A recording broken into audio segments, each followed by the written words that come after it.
series of bombings rock cities from New York to Miami. Embassies are attacked. Businesses are destroyed. Cuban Americans are gunned down by assassins. Deep within the U.S.-Cuban exile community, a mysterious group emerges to take credit for the violence. A terrorist group known as Omega 7.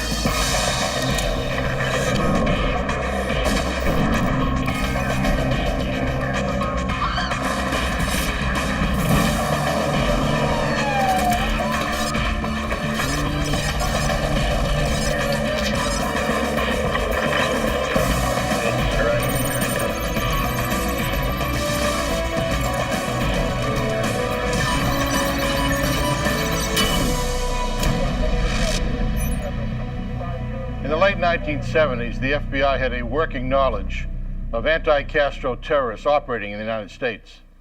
But then a new group appeared, more violent and aggressive than their predecessors. I'm Jim Kallstrom, former head of the FBI's New York office. All agents had to go on was a series of chilling phone calls, a mysterious voice, and the threat of more violence. FBI field officers from New York to Miami coordinated their efforts, determined to catch the vicious killers.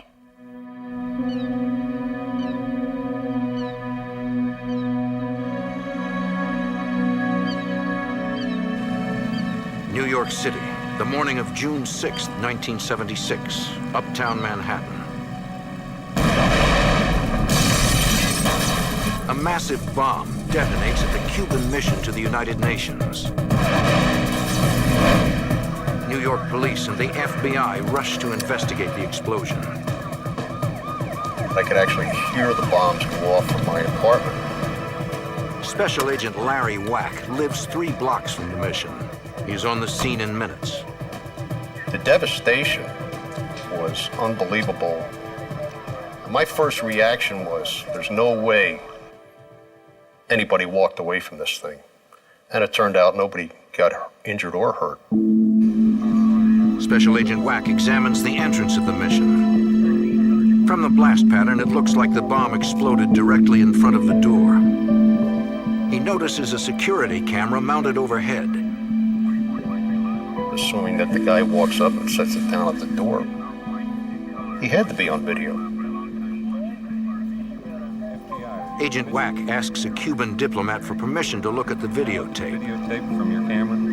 Told us that we couldn't view it right away and that they would take a look at it and get back to me.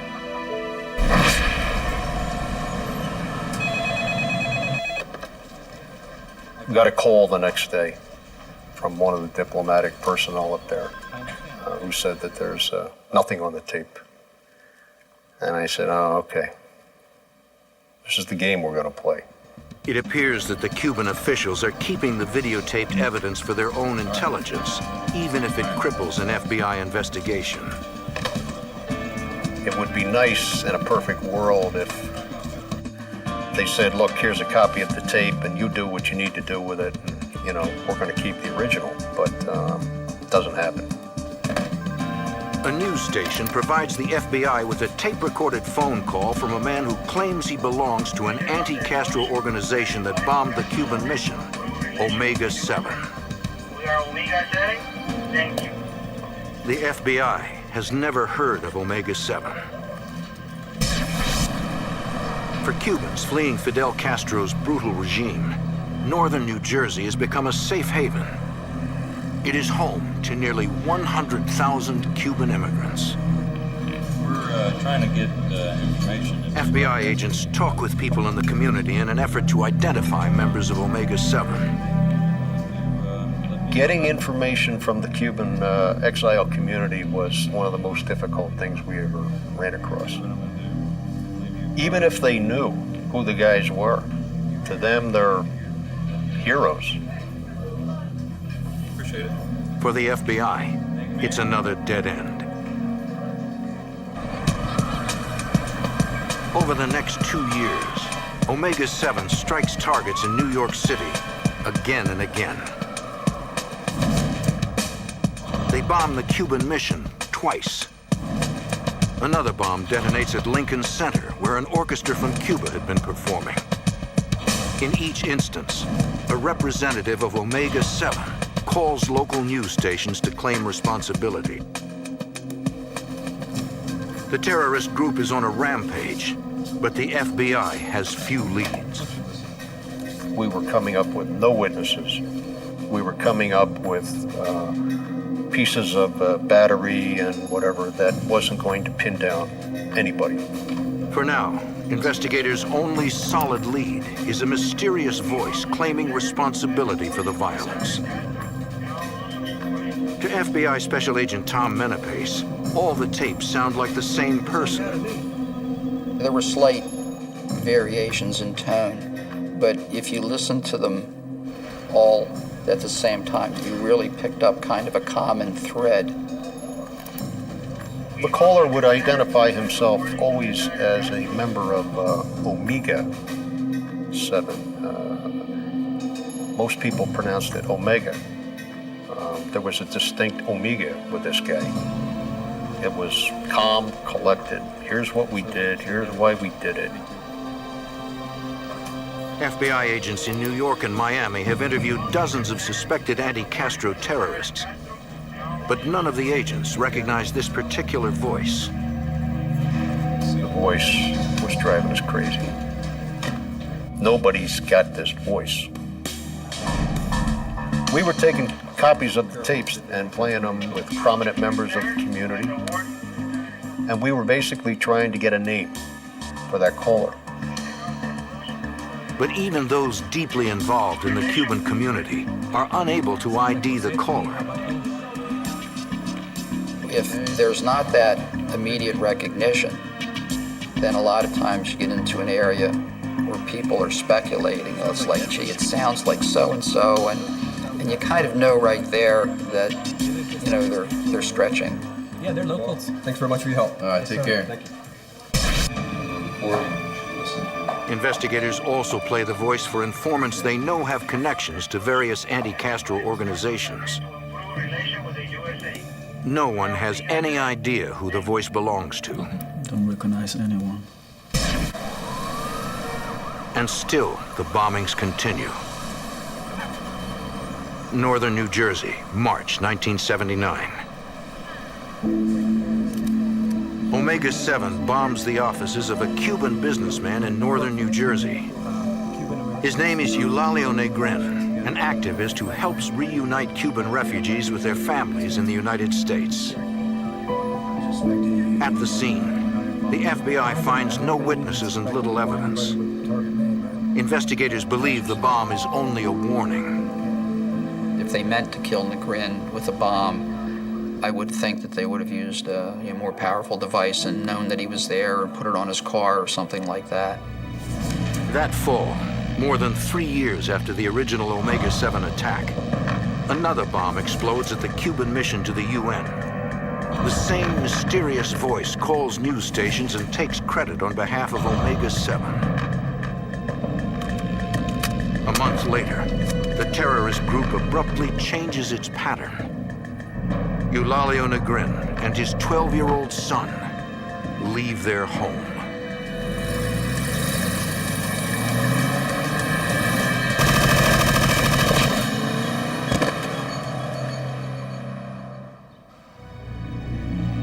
In New Jersey, 2 masked men attack a businessman for trying to free political prisoners in Cuba.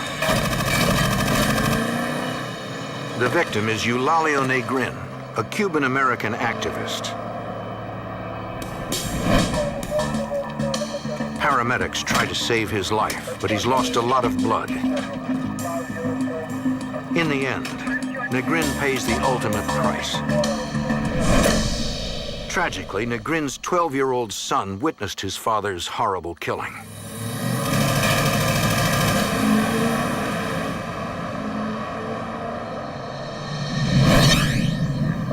FBI Special Agent Tom Menapace must interview the grief-stricken boy. He was in shock. Basically saw his father get killed. And that's pretty horrible. Special Agent Larry Wack is stunned by the brutality of the murder. There's a lot of unwritten rules out there in the game of cops and robbers and bad guys. Shooting a man in front of his son is not part of the rules.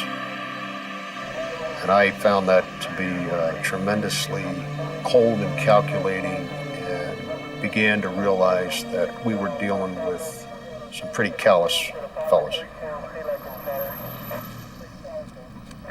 Union City Police recover empty brass cartridges believed to be from the shooter's weapon.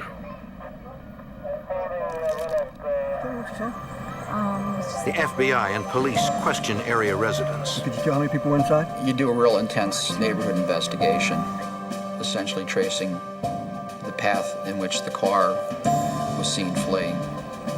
Investigators finally find a witness who can describe the color, make, and model of the gunman's vehicle.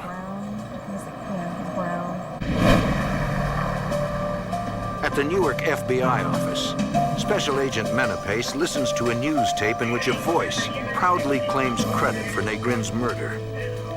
The stakes are getting higher. It's gone from being, a bomb in a doorway, endangering people, to actually taking a life. A prominent man has been assassinated in front of his own home.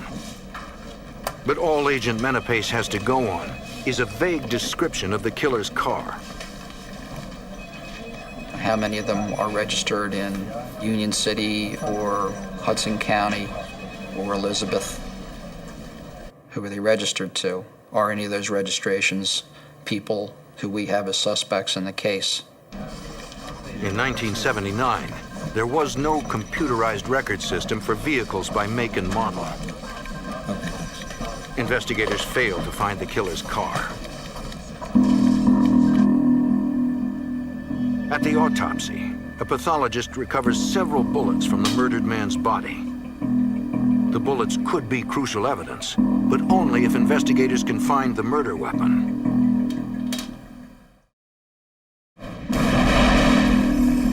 A month later, December 1979, the Cuban mission is bombed again.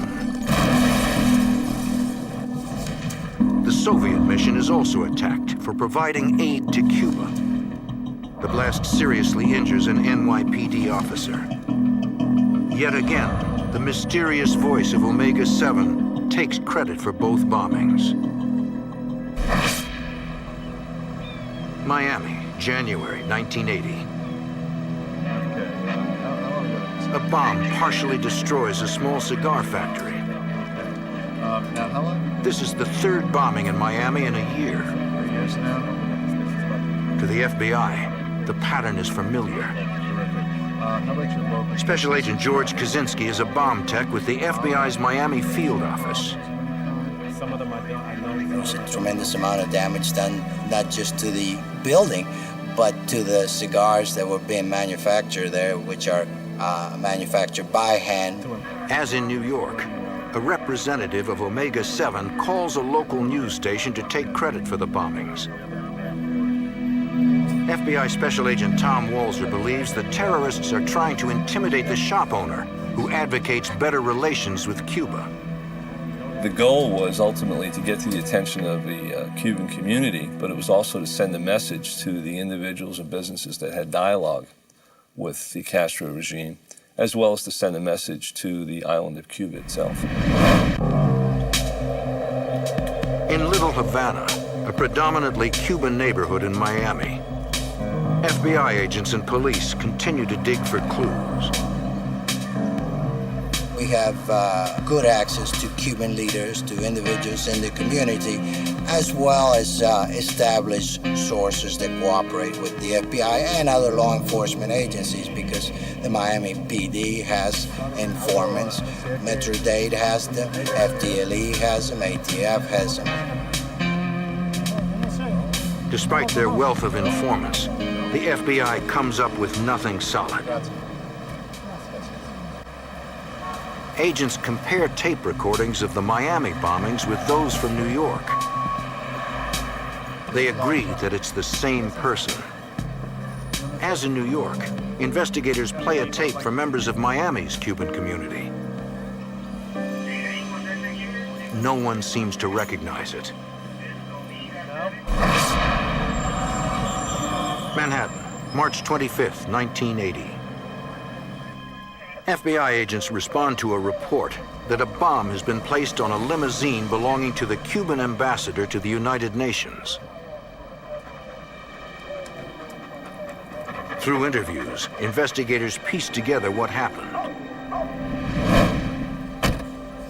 When the chauffeur got the limo ready to take the ambassador to an appointment, he bumped the car in front of him. He got out to inspect the damage and found a shoebox wrapped in gray duct tape.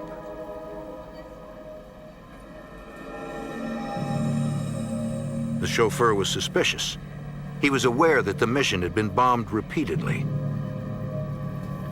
He put the box in a garbage can away from the mission and hurried inside to call police. When the NYPD bomb squad arrives, the chauffeur shows them where he put the suspicious device. This is it? But the garbage can is now empty. The officers realize the Department of Sanitation has made its regularly scheduled pickup. Pull off the road. By now, the truck and the bomb could be anywhere in the city. In New York, a chauffeur finds a possible bomb underneath the limousine of the Cuban ambassador to the United Nations. He places the suspicious device in a trash can and calls the NYPD bomb squad. By the time they arrive, the device has been picked up by a city garbage truck. The bomb squad catches up to the truck. They question the driver, according to FBI Special Agent Tom Menapace. When they first ask him, you know, did you find something, a mechanical device in the trash? He says no. They're like, it might be a bomb, at which point he's like, it's in the cab. The driver had spotted a radio receiver inside the box. He was planning to take it home.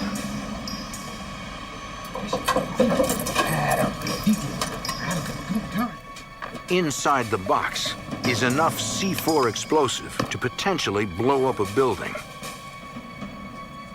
In the lab, an FBI bomb expert examines the device for fingerprints, hairs, and fibers. He finds nothing. Queens, New York, September 11th, 1980. Omega-7 claims another life. The victim is an attaché of the Cuban mission to the United Nations. To my knowledge, it was the first assassination of a UN official in the history of the UN on US soil. A newly formed FBI NYPD task force investigates. It's the first joint terrorism task force in FBI history. In the fall of 1980, the FBI gets a break in the case. A former anti-Castro radical contacts Special Agent Larry Wack. He feels innocent people are dying and decides to cooperate. The informant cannot identify the members of Omega-7, but he has heard a rumor about the group. He had learned that there had been a significant split in the actual Omega hierarchy, or as he called it, the board. Anything else? Agent Wack believes that once the FBI has identified suspects, they can exploit the division by pitting one faction against the other.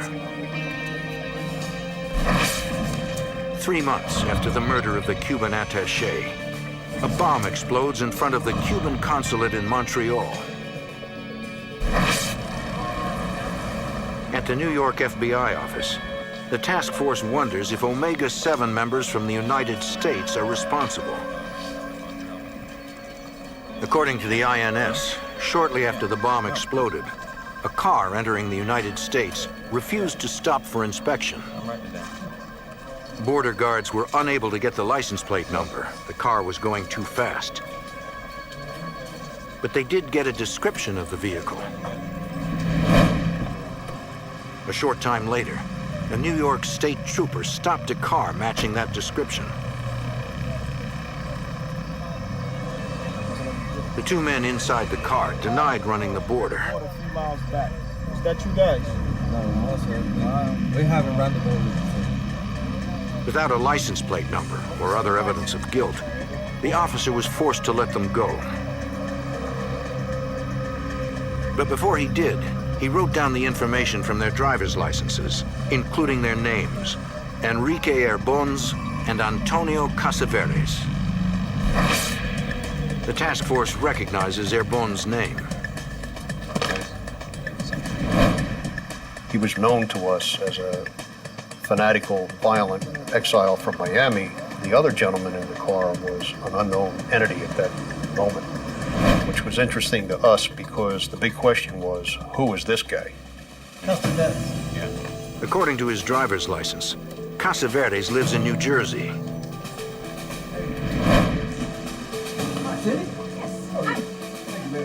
Agent Menapace visits his apartment complex to talk to his neighbors. They tell him Casaveres recently moved to Miami. Menapace plays a tape of the suspect's voice.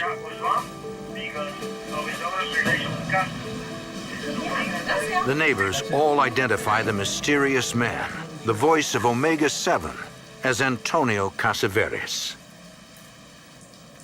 These people who knew him as a nice young guy, they were shocked that I'm sitting there playing these credit-taking calls for them, and they're recognizing the voice on the tapes as someone they know.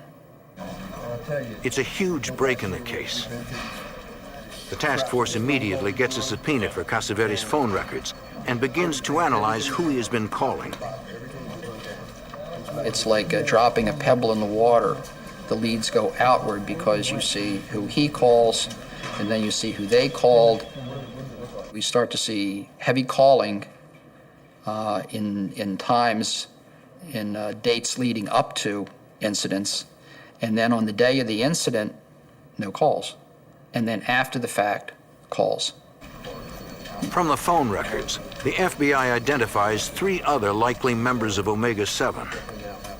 They analyze the credit card records of all 4 suspects. Among the charges are several automobile rentals. The car rentals were really one of the biggest things that really became of interest to us.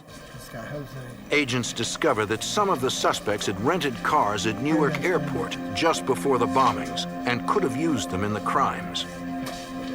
In fact, one man stands out because he had received a parking ticket across the street from the Cuban mission the same day that Omega 7 gunned down the Cuban attaché. His name is Eduardo Mazoras. Miami, September 11th, 1981. A bomb explodes at the Mexican consulate. Omega 7 takes credit. Hours later, a second bomb explodes at the Mexican consulate in Manhattan. Once again, Omega 7 claims credit. Although the explosions are over 1,200 miles apart, Agent Menapace believes it's possible that a single person placed both bombs. One person had the time to fly from Florida to New Jersey or New York and carry out the bombings. Agent Menapace rushes to Newark Airport to check the records of rental car agencies. I just was basically working my way down the line, showing the pictures, asking them questions. At the very last rental car company, Menapace learns he's on the right track. The employee looks at the pictures and he said, "You just missed this guy." Suspect Eduardo Mazoras had just traded in his rental car for a new one. He claimed that the brakes were bad. I said, "Well, where's that car that he just brought back?" And the guy said, "We haven't touched it yet." I said, "Don't touch it." I said, "He has one of your cars now." The man said, "That's correct." Agent Menapace knows it's a huge break. I had the car at the curb that I believe he'd used in the bombings. I had hard suspect in Omega 7, renting the car just before the bombings in New York and a couple hours after the bombings in Florida. Agent Menapace asks investigators to meet him at the rental agency. Rental car place that I responded to? Time is of the essence. The FBI must stop Omega 7 before the terrorists strike again.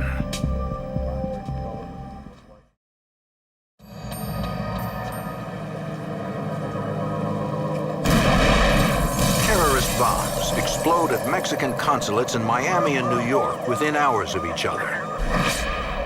The FBI believes Omega 7, an elusive group of Cuban radicals, used rental cars to drop off the bombs. Eduardo Murderous, one of the FBI's prime suspects, has just returned a car at Newark Airport. Special Agent Tom Menapace calls in a canine unit to inspect the vehicle. The dog alerts on the trunk, the indication being that there was bomb residue in the explosive residue in the trunk of that car. Investigators know that Murderous has rented another car. When he returns it, agents are waiting for him. How you doing, sir? Good, how are you? Murderous is surrounded by FBI agents disguised as customers and rental car employees. But with only circumstantial evidence, they decide to surveil him rather than arrest him. I immediately recognized him. He looked just like his picture. Agent Menapace follows the suspect on a shuttle bus to the terminal. I'm just another traveler waiting for a shuttle bus to go to the terminal, and I'm going to stay with him as closely as I can. I'd like to buy a one-way ticket to Miami. Menapace watches as Murderous gets in line to buy a ticket. And I'm maybe 3 or 4 feet behind him. I'm as close to him without burning the surveillance as I can. And what's your name? He uses a false name. He uses the name A. Medina. M-E-D-I-N-A. Here's your ticket, sir. And he buys a ticket to Miami. As the suspect heads for his gate, Agent Menapace rushes to notify the FBI field office in Miami. In Miami, FBI agents follow the suspect from the airport through the narrow streets of Little Havana and eventually to his house. The Miami field office obtains a warrant to wiretap Murderous's phone. Special Agent George Kaczynski. We monitor 24 hours a day, and it's very consuming. It takes up a lot of man hours and a lot of personnel, and obviously they had to be bilingual. For a year, agents listen to the wiretap, but hear nothing that connects Murderous with Omega 7. Everything we were doing was basically looking for a thread, looking for that break, looking for that piece of information that was going to get us headed towards, to go from theory to reality, to get to the actors. In the 6 years since the original Cuban mission bombing, the anti-Castro terrorist organization Omega 7 has spread fear through more than a dozen bombings and 2 assassinations. The FBI is determined to bring the group to justice. On September 2nd, 1982, at the federal courthouse in New York City, prosecutors subpoena all Omega 7 suspects to appear before a federal grand jury. The FBI needs their statement on record before the statute of limitations runs out. But they have an ulterior motive. Knowing that Omega 7 is split into 2 rival factions, the FBI devises a scheme designed to pit one against the other. Agents arrange for the 2 factions to be in court on the same day. They watch as both groups meet in the hallway. It was evident to me in the courthouse, when we were all there on the same floor, that there was a lot of friction going on between him and them. There was a lot of animosity there. Agents want each faction to worry that the other faction may be cooperating against them. It could prompt some of them to make a deal. They certainly knew what they'd done, and they certainly knew who the members of the group were. And the fact that they're all there and we're all there is telling them, you know, without coming right out and saying it, the game's over. We're closing the circle on you guys. Most of the suspects assert their Fifth Amendment rights and refuse to testify. Only Eduardo Mazoras takes the stand. He denies everything. But 2 weeks after the grand jury confrontation, Agent Wack returns to his office to find a message from Eduardo Mazoras. Agent Wack returns the call immediately. He basically said, I want to come up to talk to you. Well, obviously, I'm not about to turn down that offer. So I said, well, when would you like this to be? And he said, well, I'm going to arrive within the next couple of days, and I'll reach out for you then, and we'll arrange to meet. Fine, I'll be waiting for your call.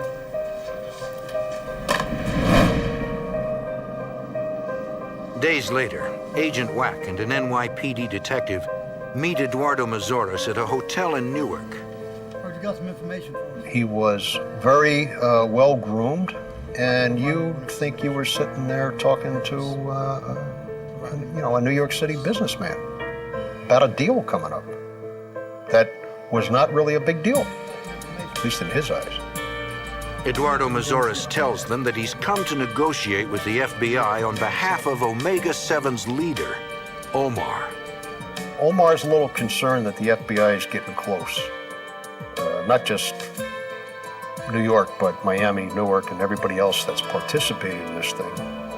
Mazoras says he's willing to tell them all about the crimes committed by the other faction, but only if the FBI promises to leave Omar's faction alone.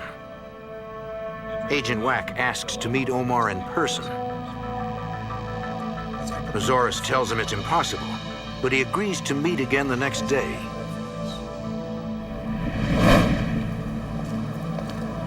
Agents suspect that Omar does not exist. Agent Wack fears that he could be Omega 7's next target. The first thing we did was look under the car we were driving, because at that juncture, I had no idea what this guy was up to. Possibly this was some sort of a setup.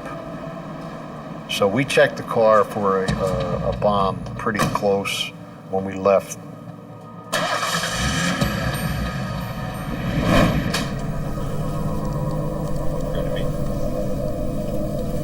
The next day, investigators meet with Eduardo Mazoras for a second time. They confront the suspect about Omar's existence. You're Omar, and you are here to negotiate this whole thing. And he said, yes, you're right. You're Omar. I have been someone in charge. You have the right to remain silent. Anything you say can and will be used against you. Investigators read him his Miranda rights. You have the right to talk to an attorney and have him present with you.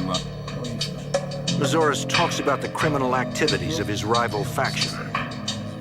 He started identifying the names of the people who put the bombs down. He initially had problems remembering who did what, because they had done so much. The other group?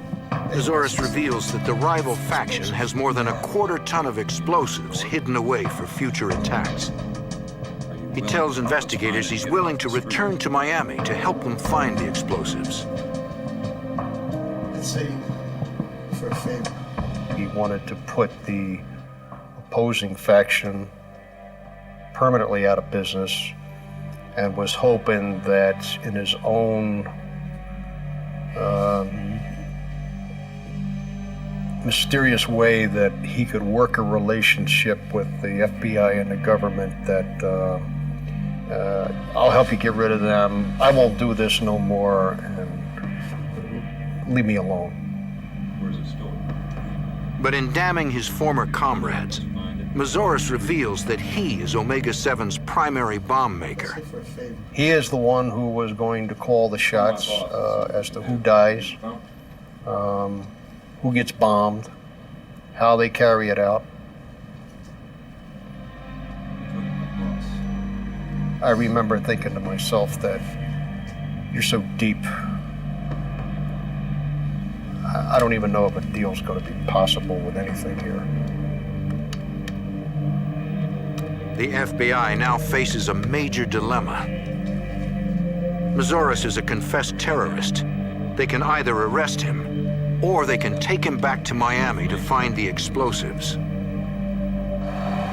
The decision rises through the ranks of the FBI and the Department of Justice. It went all the way to the director of the FBI, whether we were going to make this trip to Miami. The director of the FBI declares that saving lives is paramount.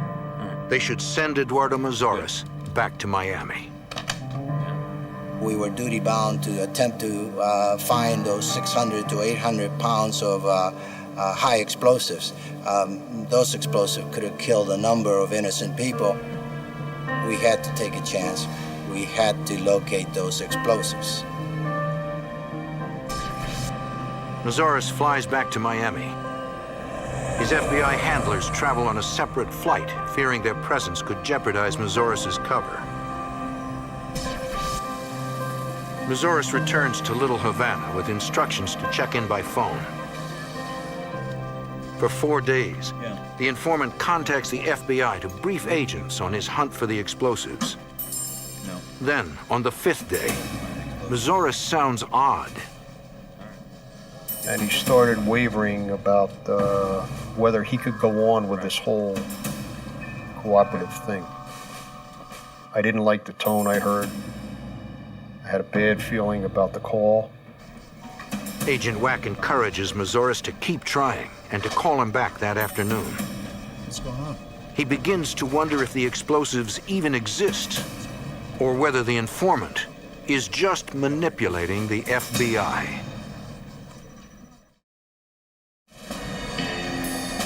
The FBI NYPD task force is in a difficult situation.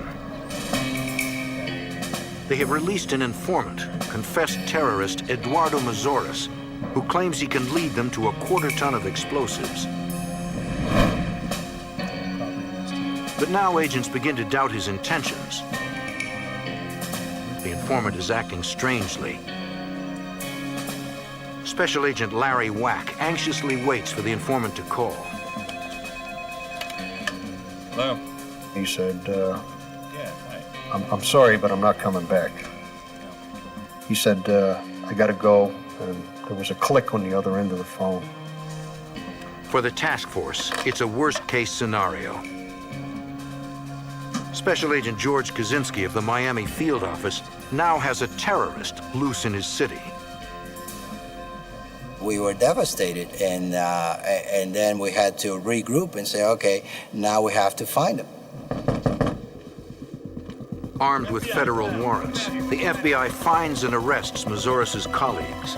Up against the wall, hands on your head, right hand down. They include Antonio Casavetes, suspected of bombing the Cuban mission in New York City. You have the right to remain silent. Anything you say can and will be used against you. FBI agents search for Murderous in Cuban communities in Miami and throughout the United States. FBI Special Agent Tom Walzer. He was out there as a fugitive on limb. He had been identified, but he was still in charge of the group. 2 weeks later, Special Agent Larry Wack receives an unexpected call. FBI. It's Murderous. And I was shocked. I was absolutely caught off guard with this phone call. And basically, he starts apologizing for taking off. And I think he felt truly bad that he ran out on us. And when he said he was sorry, I really believe he was. All right. But he was also calling because he was trying to find out, what are you guys going to do with these other guys who did the murders and so on and so forth? And where is that going to leave me? Meet you. Agent Wack devises a plan to trap the fugitive. Call me at home. He tells Mazoris to call him at home. I gave my home phone number with instructions that if he had to call again, call collect. Call me later at my home. I didn't want to have him in a phone booth calling and all of a sudden run out of quarters and have to hang up. All right. Investigators set up a trap and trace on all calls to Agent Wack's home. At the very least, they will find out whether or not Mazoris is still in Miami. Days turn into weeks. There is no word from the fugitive. Then, a month and a half later, Agent Wack receives a call. It's him. I had to have my wife find a neighbor who was awake at 2 in the morning, use their telephone to call the New York FBI office to make notifications down to Miami and to Miami Telephone Company. No, it's okay. Go ahead. Agent Wack tries to keep Mazoris on the phone long enough to trace the call. Okay. Miami FBI agents speed to Little Havana. The call is coming from a payphone. You're talking about having 3-4 minutes max, so our chances of getting there on time are very, very difficult. When agents arrive, the fugitive is gone. Hello? Over the next 8 months, Eduardo Mazoris calls Agent Wack at home more than a dozen All times. right. No, go ahead. Agents continue their attempts to trap him. On one occasion, we missed him by a matter of minutes, where the phone was just dangling off the receiver, hanging down off in the phone booth. Agents are frustrated but remain persistent. They map the location of each payphone Mazoris uses. A pattern emerges. Every call has come from Little Havana. We felt very confident that he was living or working in that area. You want to concentrate in this area now? Investigators decide not to show the fugitive's photo around Little Havana. Great. They fear he will flee to a different city or a different country. The last thing we wanted anybody to do was get word to him that we were zeroing in on an area. That's the last thing we wanted to happen, because we didn't want him to leave. If he left, we were in big trouble. Agents do reach out to their most trusted informants in the area, but nobody has seen Eduardo Mazoris. They suspect the terrorist has gone into hiding. Then, on January 12, 1983, bombs explode at 2 Cuban businesses in Miami. A third bomb is found unexploded. Omar, aka Eduardo Mazoris, takes credit for the attacks. It was bad enough he's on the run. Now he's bombing again. And our first reaction was, my God, if this guy kills anybody, we'll never live with ourselves. Larry Wack. The next night, Agent Wack receives a call. It's Mazoris. The first thing out of my mouth was, did you do that thing last night? And he said, yeah. Yeah, you know, I just wanted to let you guys know I was still around and let the other side know I was still around and keep the enemy at bay, the enemy being Castro. Wack tries to keep Mazoris on the phone as long as possible. He's worried by what he hears. I could tell he got a lot of enjoyment out of doing it. And that made me very nervous, because he was going to get more enjoyment as the days went on if he didn't get caught. The FBI needs a better plan to trap Mazoris before more innocent people are killed. In Miami, an elusive bomber, Eduardo Mazoris, is on the run. After making a series of traced phone calls, the terrorist eludes the FBI's attempts to catch him. Agents must find a way to speed up their response time. In New York City, on July 20th, 1983, they get that chance. FBI Special Agent Larry Wack gets a call in the early morning hours. Larry Wack. It's Murderous. Eddie. Agent Wack's wife notifies the FBI to set the trace in motion. FBI agents in Miami speed toward Little Havana, waiting for word on the caller's exact location. Well, I think if you're still willing, there's probably a way. Agent Wack tries to keep the fugitive on the phone as long as possible. I kept wondering, where is everybody? Where is everybody? Why haven't they gotten him yet? I'm almost running out of things to talk about. Right. All right. Murderous hangs up. Bye. The FBI has lost him. Moments later, an agent arrives at the payphone. Murderous is gone. The agent notices a man resembling Murderous enter an apartment a block away. FBI Special Agent Tom Walzer. We were very excited but guarded. And based on the location where he saw this individual go into, we had our hopes up. The FBI watches the apartment all night, but no one comes out. The next day, agents knock on the landlady's door. They show her a photo of the fugitive and ask if he lives there. She looked at the photo and said, yes, that's him. Right over at that house right there. I see.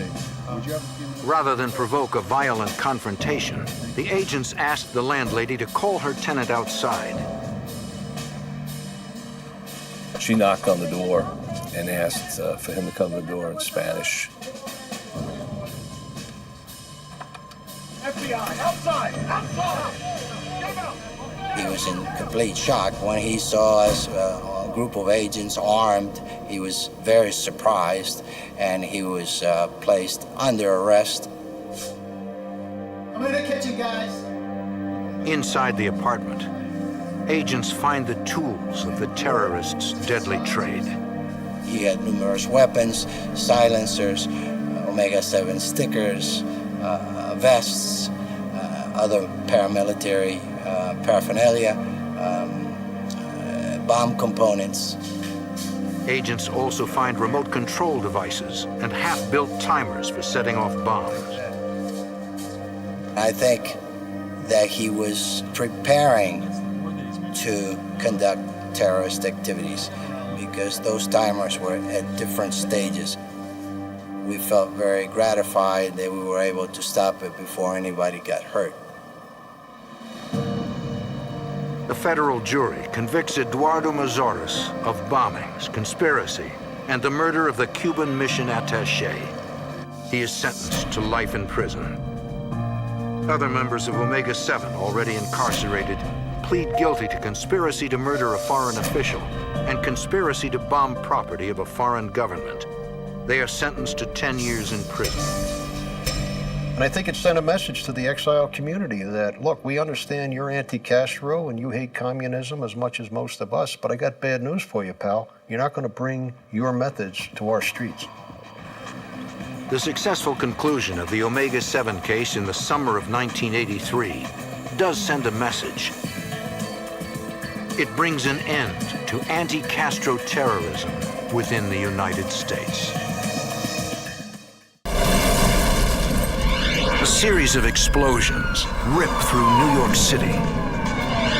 Sifting through the wreckage in search of one shred of evidence, the FBI and police are desperate for something to lead them to these ruthless terrorists. But the killers are careful to cover their tracks. As the bombings escalate, the FBI is in a deadly race to stop this murderous group with a dangerous cause.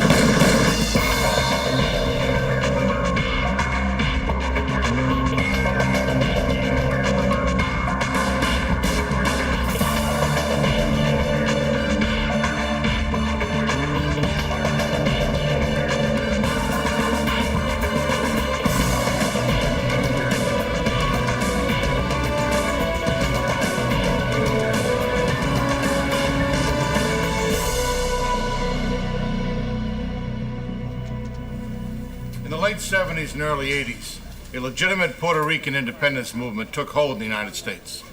But a splinter terrorist group known as the FALN was suspected of executing hundreds of bombings in major U.S. cities. I'm Jim Kellstrom, former head of the FBI's New York office. The terrorists were smart, well-organized, and deadly, and went to great lengths to conceal their identities. Agents were determined to shut them down before they hit again.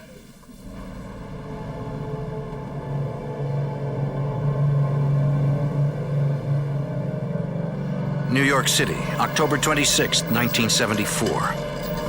Just after midnight. 5 explosions rock Manhattan. New York City police officers race to the scenes. The biggest explosion occurs in the financial district. NYPD detective Elmer Toro leads the investigation. One look at the devastation and Toro knows he will be lucky to find any useful evidence. It appears the bombers used dynamite. The problem with bombings is that most of the evidence disappears at the scene. It disappears because how do you trace dynamite? We had no way of tracing dynamite. You can hope for a fingerprint here and there. You can hope for a witness. Police question everyone in the area, but no one had seen the bomber. The pattern of debris indicates the bomb was placed under a car.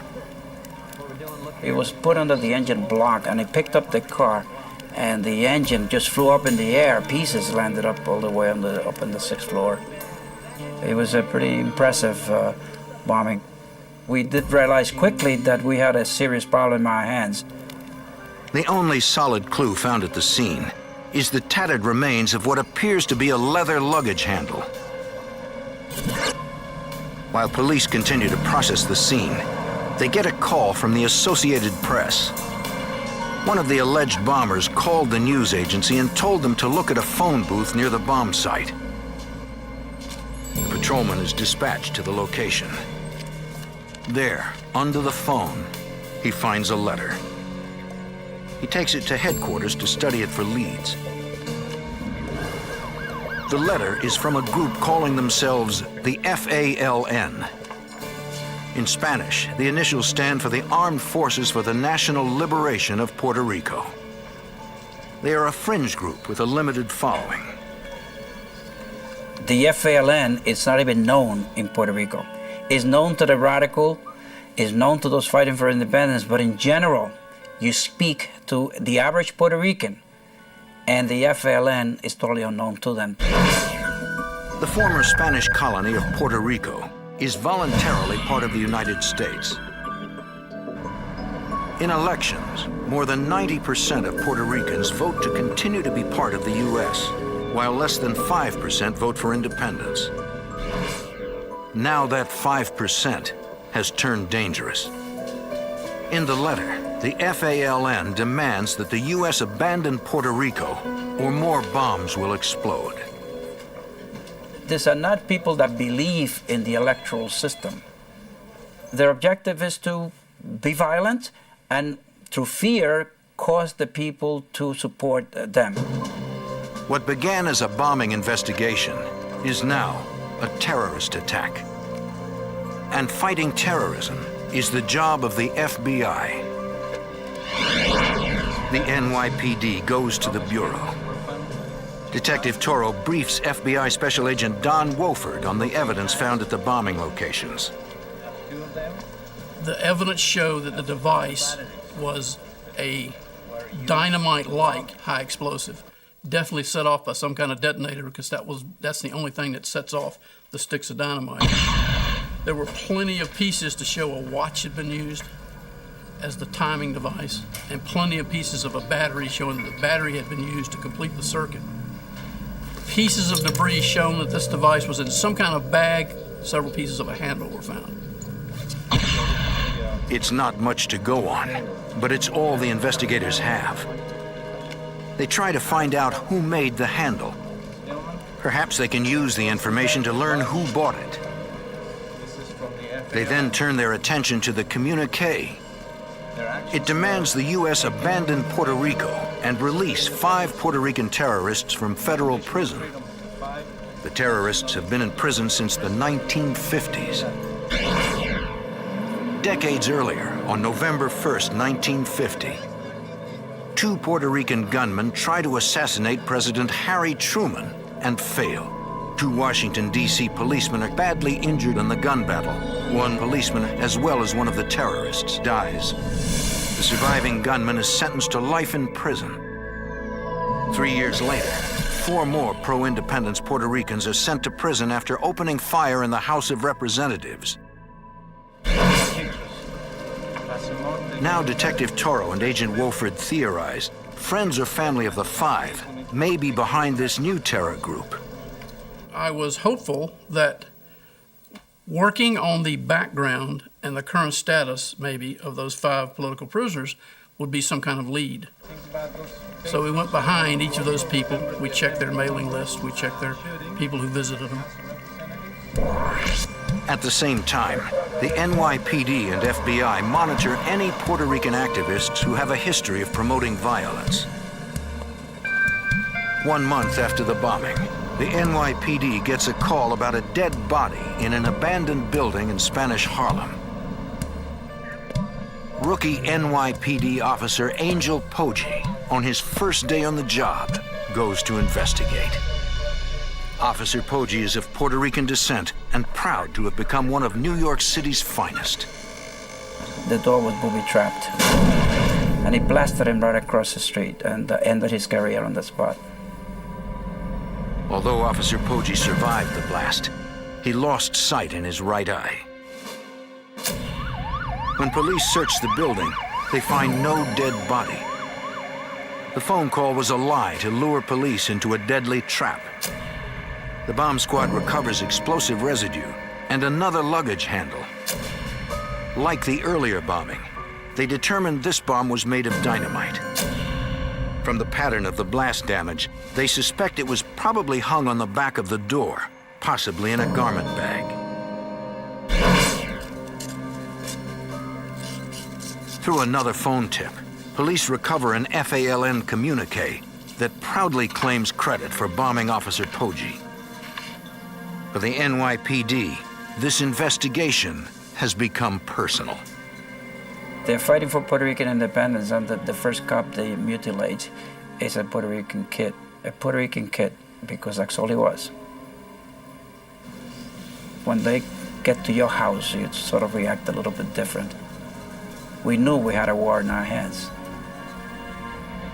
The communique says the bombing is revenge for the death of an obscure Puerto Rican poet, Martin Tito Perez. If you had put Martin Tito Perez's name out in Spanish Harlem, probably a lot of people might have known who he was. But in the rest of Manhattan and in the rest of the United States, of course, nobody would have known who Martin Tito Perez was, except the bomber knew. At this point, we knew we had a Spanish Harlem connection. A few days earlier, police photographed a Puerto Rican man in Spanish Harlem, handing out leaflets accusing the police of murdering Martin Perez in jail. Although Perez's death was officially ruled a suicide, the activist urges violent revenge against the police. His name is William Morales. William Morales was a very activist person in Spanish Harlem. He was one of the Puerto Rican independence type people who were at any demonstration, any rally, or whatever. He was a player in the Puerto Rican independence movement. While Morales seems suspicious, police don't have enough to bring him in. They continue their search for anyone who knows anything about the crippling attack on Officer Poggi, but come up empty. While the investigation stalls, the FALN set their sights on a historic tavern in the heart of New York's financial district. The terrorists are raising the stakes for their deadly cause.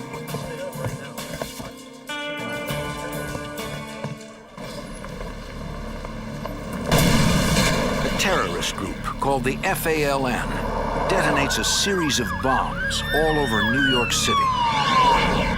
The FBI struggles to piece together the evidence in time to stop the bombers before they strike again. They are fighting a losing battle. Historic Francis Tavern in the financial district is a popular lunch spot for Wall Street brokers. January 24th, a bomb explodes during the lunch rush. The blast kills 4 people and injures more than 60. The victims are rushed to area hospitals. FBI Special Agent Don Wofford. It's one of the worst explosive crime scenes I've seen in my era career. The entire first floor was nothing but splinters. All of the tables and chairs and walls and everything was just splinters. Okay, look up here. The first bombs did not kill anyone. The second targeted a single individual. This time, the bombers clearly intended to kill as many people as possible. This was a midday bomb, not 3 o'clock in the morning, not a bomb hung in an abandoned tenement, but a bomb put in an active restaurant full of people. It is a scene that FBI Special Agent Rick Hahn will never forget. The streets were wet, having been hosed down to hose off the blood and damage to the individuals that had been injured or died at the scene. Seeing that scene impacted me in such a way that I really wanted to make sure that we solved those cases. At the site of the blast, investigators again find a luggage handle similar to the one found at the earlier bombings. Independently, witnesses tell them that a few minutes before the bomb exploded, a suspicious man left a garment bag. He's not dressed to be in Francis Tavern Restaurant with Wall Street brokers at noon. He must have taken a wrong turn, and why is he leaving that bag? Didn't reach down and turn on any switches, according to all the witnesses. He just dropped it. So that bomb was ticking. That thing was going. And based on the damage it did, it probably had 20 to 30 sticks of dynamite in it. So there's a man walking around Manhattan with a bomb with 20 or 30 sticks of dynamite in it. That takes some dedication. And his hair was parted. Witnesses work with a police artist to develop sketches of the suspect. This group was clearly becoming more dangerous, and the FBI intensifies their efforts.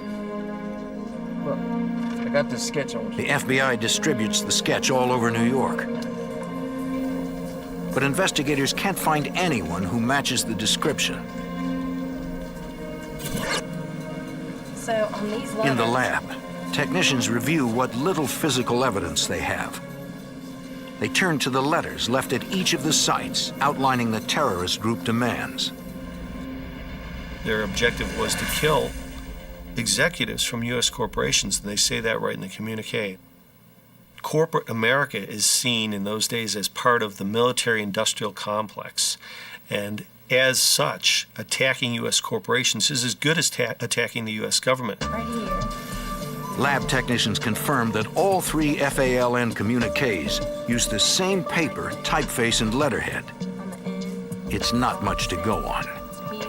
We found out, to our chagrin, that the complete communique, the paper, the ink, the font, the type, the stencil, the logo, and everything could be bought at 1 million different places in Manhattan. I think you already know. The luggage handles do provide lab technicians with a promising lead.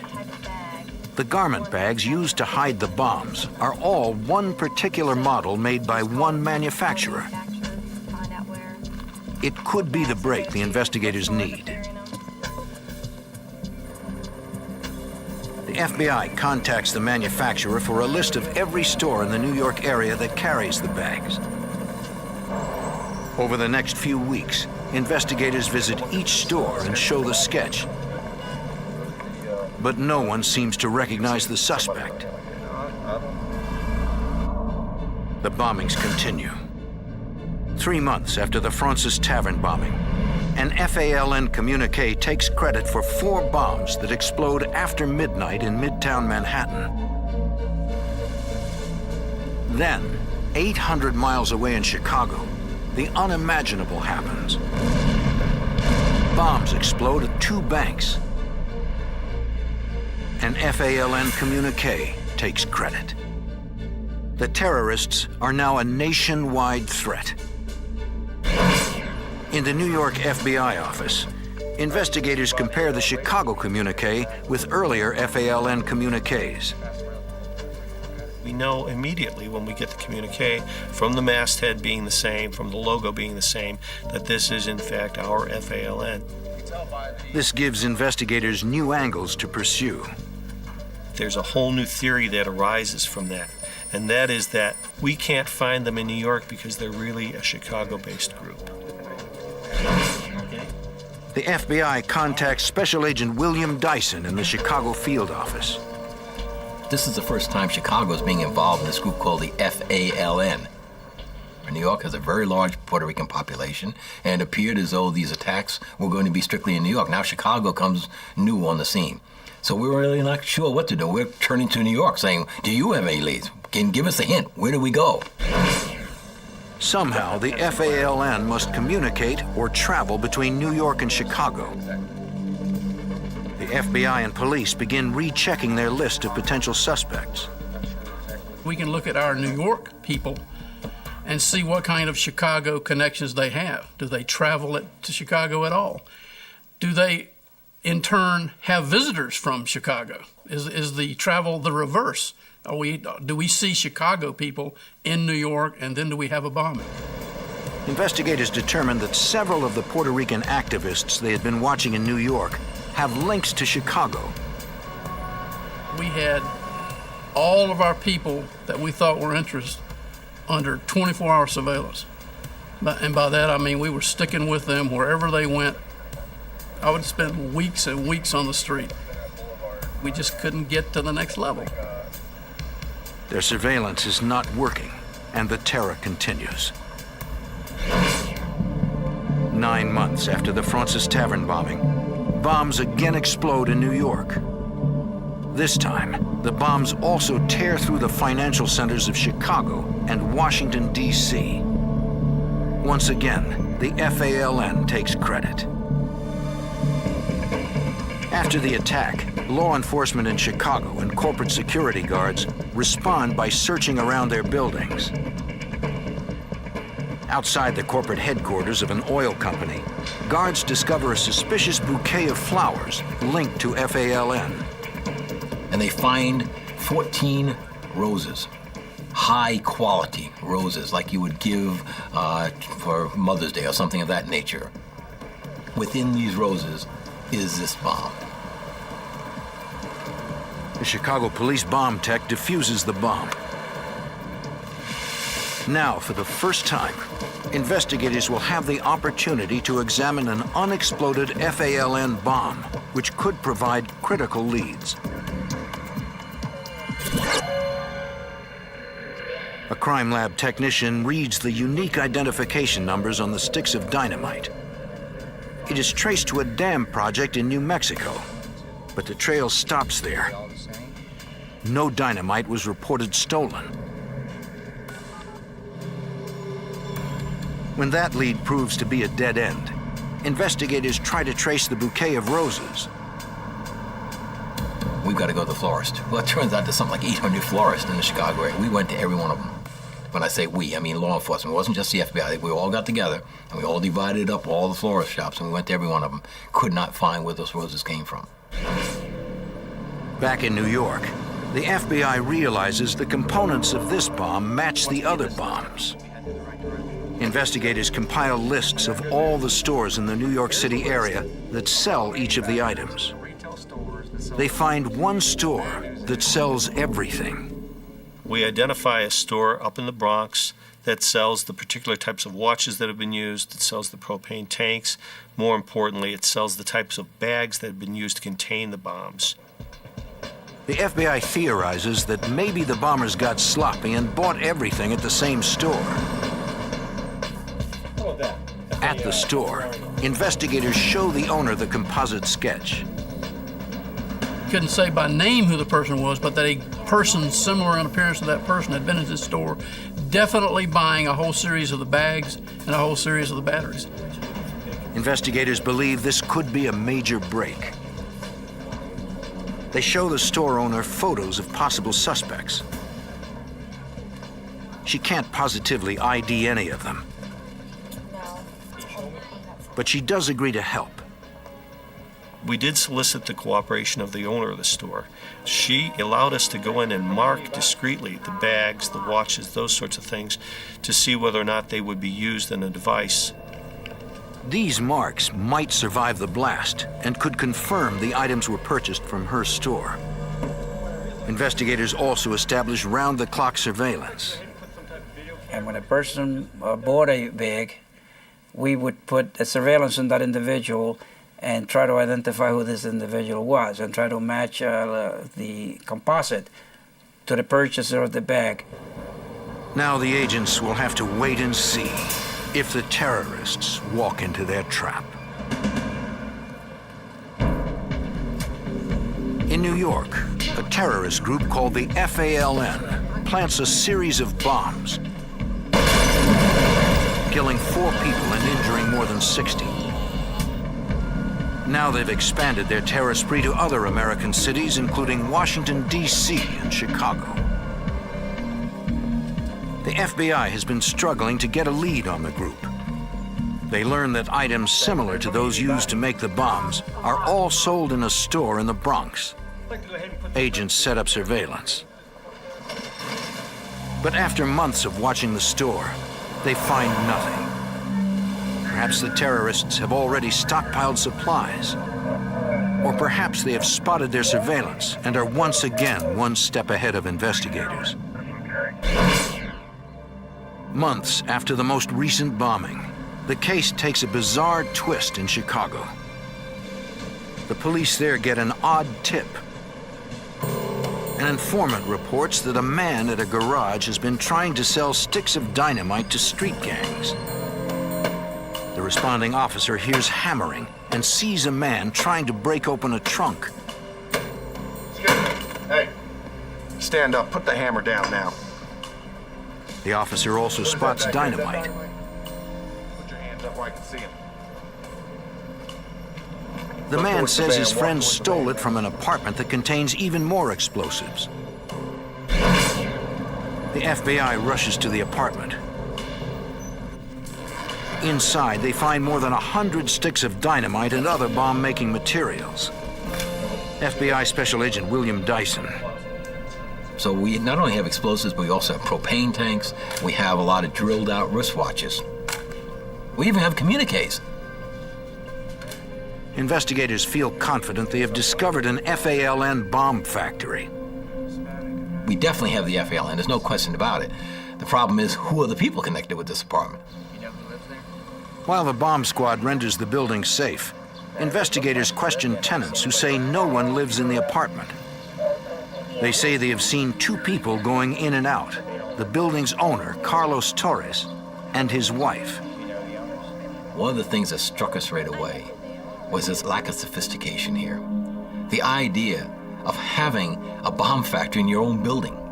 The idea of you being the landlord of the building, the person who would have the access to all the vacant apartments, who would have the keys, just is plain stupid. So now we got 2 suspects, obviously, because not only do they own the building, but residents say they have access. They've seen him up in this apartment. Investigators search for Carlos Torres, the building's owner, and his wife, Haiti. But they have vanished, which reinforces investigators' belief that they have finally identified members of the FALN. The FBI systematically hunts for the bomb factory fugitives. They begin with a thorough background investigation. We pretty much followed the normal fugitive procedures, and that basically is to try to make a biography on each one of these individuals. Who are they? Where did they come from? Who are all their relatives? Make a family tree. We make a family tree on these people better than they would make one. We try to find out every person that's related to them in one way, shape, or form.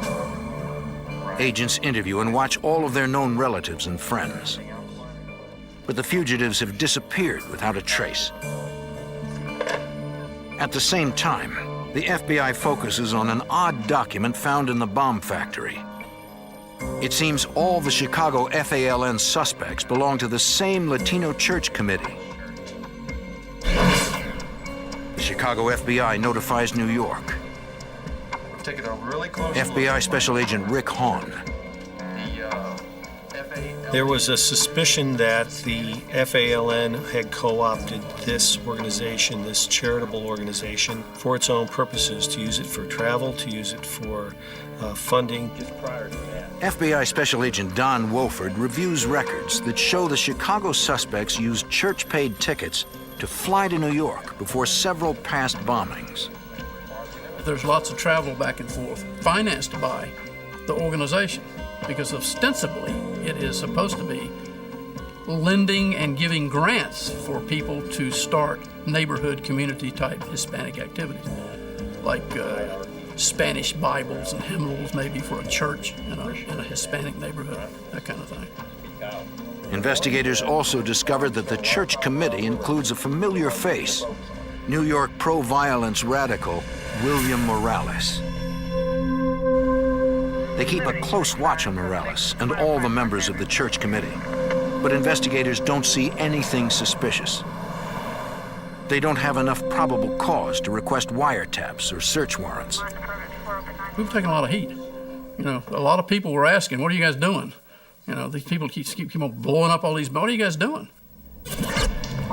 6 months later, at the Mobile Oil Building near Grand Central Station, a bomb in an employment office kills one person and injures 8.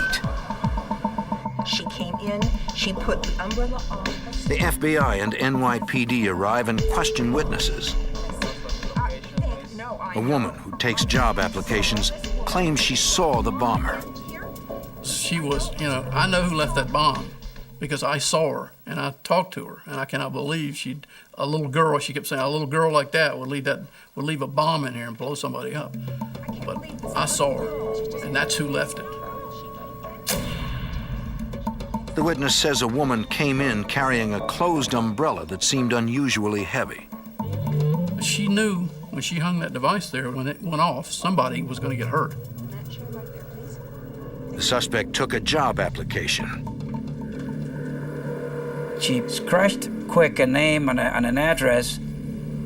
The bomb is clicking right next to her. She wants to get out of there fast. The suspect tried to leave, but the woman wouldn't let her take the application with her. Minutes later, the bomb went off, decapitating the man next to it. Because he absorbed most of the blast, no one else was killed. I do know that I could recognize her because I saw her and I talked to her. Investigators asked for the application, hoping the suspect left a fingerprint. If they could find a print, it would be their first piece of solid evidence to the identity of the bombers.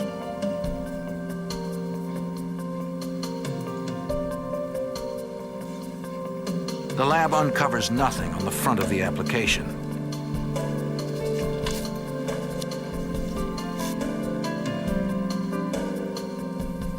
But on the back, they find what they had been looking for: a single fingerprint. The fingerprint belongs to Haiti Torres, the wife of Carlos Torres, who owned the recently discovered FALN bomb factory in Chicago. New York City police issue a warrant for her arrest for second-degree murder. After a grand jury indictment, her husband Carlos is added to the FBI's top 10 fugitive list. Now that agents have identified their suspects, they must hope for a break that will uncover where the fugitives are hiding before they strike again.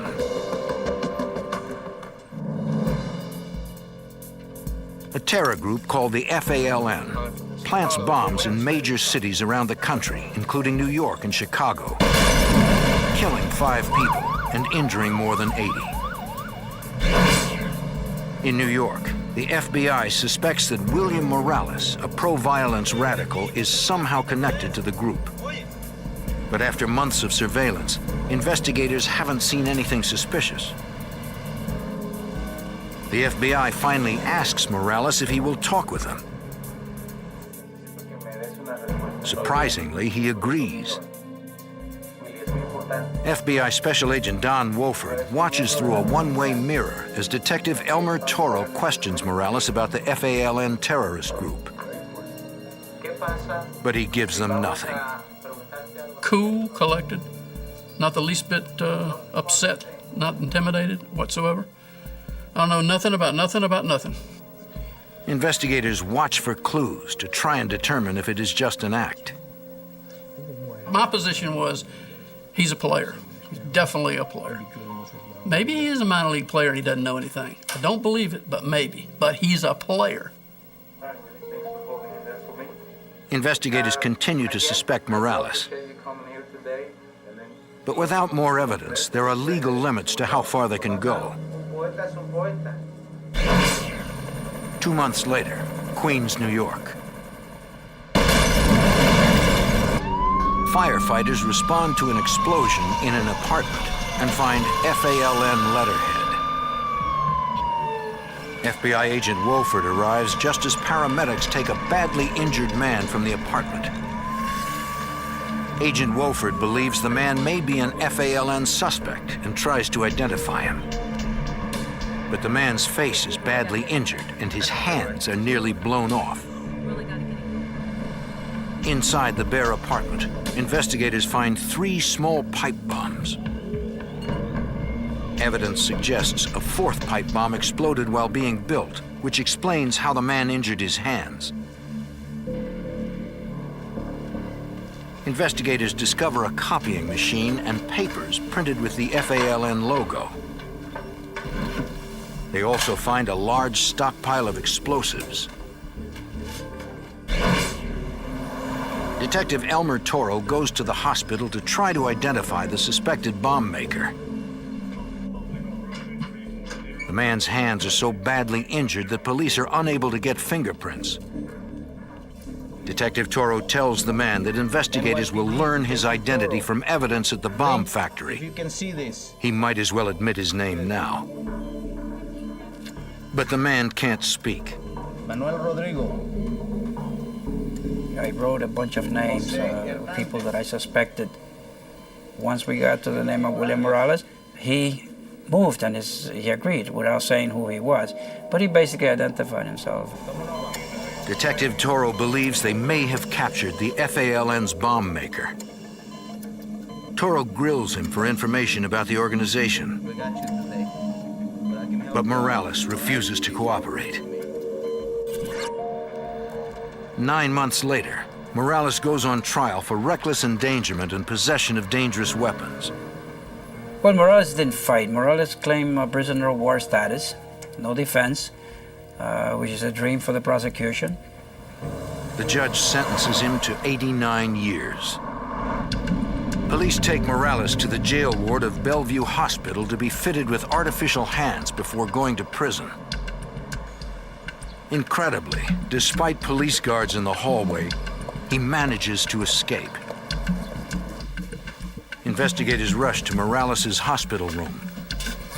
My initial reaction was, this is just a bad joke. This is just a bad, yeah, right, sure he's escaped. How could he escape? First off, he's physically unable to escape. And secondly, he's up on the 3rd floor. There's nothing down there, it's just, we don't have him. They find the window bars and mesh cut open. The mesh had been spread apart, not more than 6 to 8 inches, just about like this. I mean, that's straight down. So he had to squeeze through that hole and get out of the mesh. And then how did he get down 3 floors? And of course, coming to mind immediately was he had help. Investigators begin to piece together what happened. Someone must have smuggled in a pair of bolt cutters. William Morales cut himself out from the 3rd floor with his elbows. Because he had no hands. Investigators believe Morales jumped 3 floors to the ground, where waiting accomplices drove him away. The FBI and NYPD launch an all-out manhunt for Morales and alert the public and police across the country to be on the lookout. But months go by, and the manhunt turns up nothing. Then the terrorists strike again. 6 months after Morales' escape, the FALN begins bombing again in New York, Chicago, and San Juan, Puerto Rico. 1 year after William Morales' escape, just north of Chicago, Evanston police respond to reports of an illegally parked van. They radio in the license, which comes back stolen. Police decide to watch the stolen van to see if anyone comes back. So they surveil it.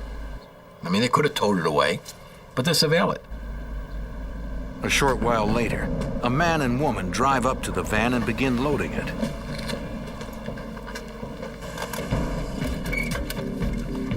Police, put your hands up!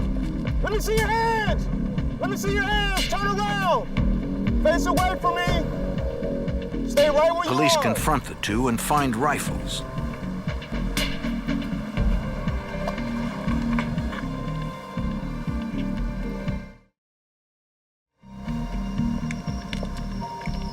The suspects have no ID and refuse to speak, leaving police at a loss.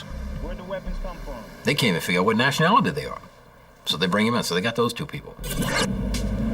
A few hours later, in the same Chicago suburb, a citizen calls Evanston police to complain about a truck parked in a wealthy neighborhood. The woman says people have been coming up to the truck and climbing in the back all morning. A police officer comes out and tries to talk to the driver. What are y'all doing here in the neighborhood? Why are you here? Well, I'm visiting. Who are you visiting? I'm visiting that person over there. Well, who is that person? Well, I don't know his name and all. And vague type of descriptions. It all seems very suspicious. You don't know the names at all? The officer glances into the truck and spots the butt of a handgun. Gun? Put your hands. Now he knows he's dealing with armed suspects, and there may be more of them hiding in the back of the truck.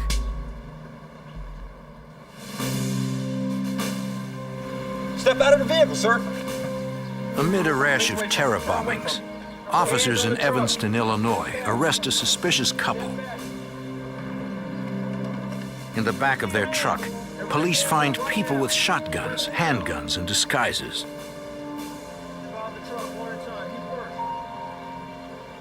Officers arrest them as well. Evanston police photograph and fingerprint their prisoners. No, I've got the list. Can you run it for They me? also check their identification, but they run into a problem. The names on their IDs prove to be false. Detectives try to interview the suspects, but they refuse to talk. Sensing they are onto something big, the police call the FBI. FBI Special Agent William Dyson looks at the prisoners and immediately recognizes one as a major FALN terrorist. I've got his wanted poster, top 10 fugitive, and I recognize him. I mean, this is Carlos Torres. Agent Dyson also recognizes other prisoners as members of the FALN. It was like looking at this collage that I had above my desk in the office of all these wanted people. So we have the FALN. We know we have the FALN. We're able to identify enough of them. This is the FALN. The FBI takes a closer look at the false IDs. From past experience, the FBI knows that criminals who use fake ID often include a real address so that it can be used to function in society. Agents notice that several of the IDs have the same Chicago address. The FBI and Chicago police raid that address and find bomb-making materials and more FALN evidence. With information from the captured terrorists, agents raid addresses in Milwaukee, New York, and New Jersey. They take down more FALN safe houses. 6 years after the bombings began, a federal jury finds the captured FALN terrorists guilty of seditious conspiracy, weapons violations, interstate transportation of stolen vehicles, and other charges. But notorious FALN suspected leader William Morales still remains a fugitive. A group of us Just before sentencing, one FALN member decides to cooperate in exchange for a reduced sentence. He says the 11 terrorists were in Evanston to rob an armored car to finance more bombings. He also describes a meeting at a Milwaukee safe house. They had this meeting in which they plot this thing out, and the man leading the meeting, he's got a mask on, so you can't recognize him. But he's got no hands. So immediately, everybody knew it was William Morales. Fanatical FALN leader William Morales' hands were maimed years earlier while making a bomb. Investigators press for more information, but the cooperating FALN member doesn't know how to find Morales. Agents try a different approach and question their informant about how the FALN recruits members. We have to know how they bring new people into the group. Once we know that, then we can go after them. Strong activists who are ready to do. Investigators learn that the FALN recruits from the ranks of Puerto Rican radicals.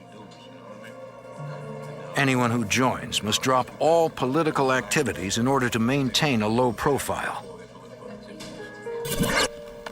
With that pattern in mind, FBI Special Agent Rick Hahn searches through hundreds of files on Puerto Rican radicals.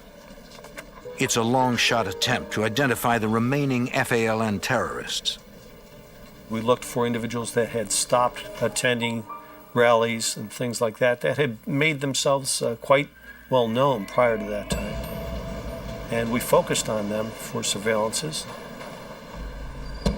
More than a year passes before the FBI finally finds one suspect who seems to lead a double life. Very, very quickly, we realize this guy's clandestine. He's doing things that's not normal. Agents track the suspect to an FALN safe house. Based on the suspect's behavior, the FBI gets a court order allowing listening devices and wiretaps. In March 1983, 2 years after first gaining cooperation from the FALN informant, the FBI gets a break.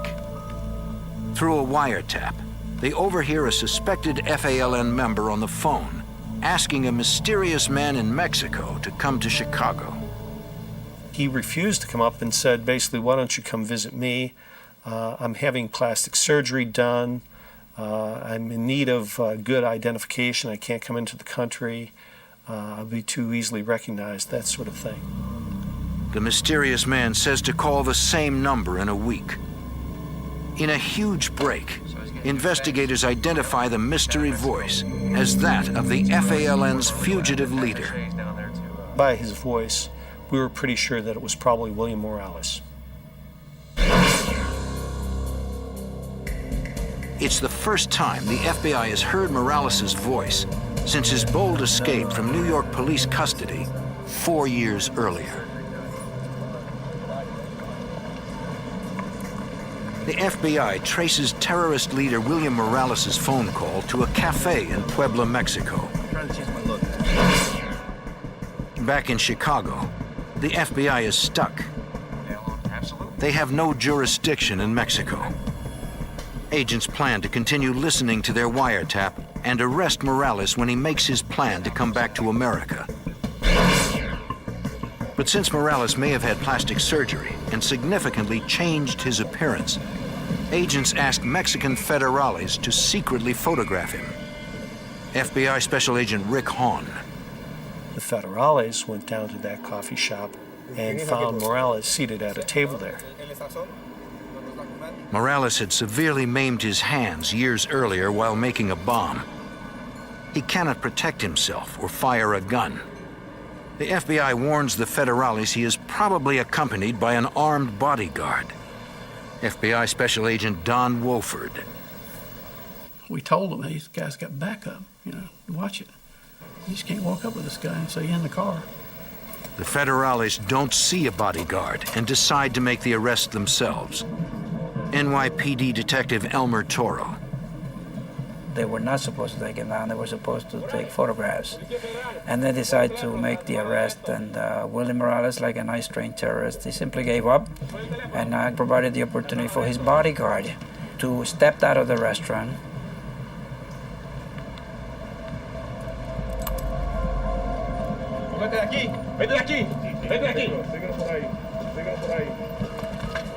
The bodyguard opens fire, shooting both federales, one of them critically. The other federale returns fire, killing the bodyguard.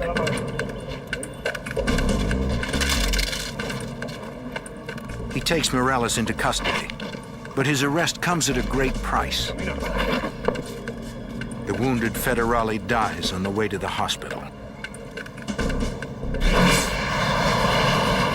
New York Police Detective Elmer Toro immediately flies down to Mexico to interview Morales and try to arrange his return. Morales being in police custody and having killed a police officer, I'm sure was subject to some degree of torture by the federales down there. Morales greets Detective Toro like a long-lost friend. He was happy to see me, and he said to me, and I always remember, he says, Elmer, I want to go back with you. Take me with you. Detective Toro says he'll draw up the papers, and Morales promises to sign. Sign anything. Just take me with you. Okay, Willie. Once Mexican police learn that Morales is going back to the U.S., they treat him better to avoid a possible scandal. Okay. Back at his hotel, Detective Toro calls the FBI with the incredible news about Morales. Getting anything done in Mexico is like, forget it. But now he's talking about, I want to come back. And, you know, we're all saying, thank you, Lord. All right. Let him come back. But it's not that simple. All of a sudden I put the 6 o'clock news, and there is the bastard denouncing us. Morales appears on TV, flanked by radical lawyers from Cuba, the U.S., and Mexico. He now angrily condemns America. By this time, he's got a battery of attorneys from all over the place. He had people from Cuba, the attorneys from Cuba, very powerful attorneys. And once he was protected by these attorneys, he didn't need Elmer Toro anymore. He didn't want to come back anymore.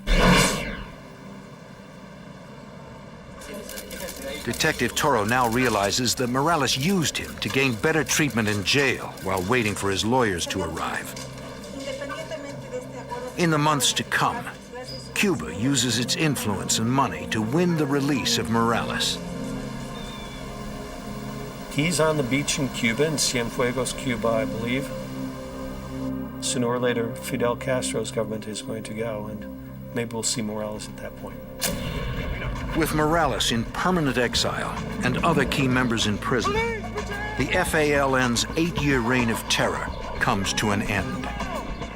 The FBI and police, through dedicated investigative work and patient long-term surveillance, have defeated one of the most deadly domestic terror groups in U.S. history.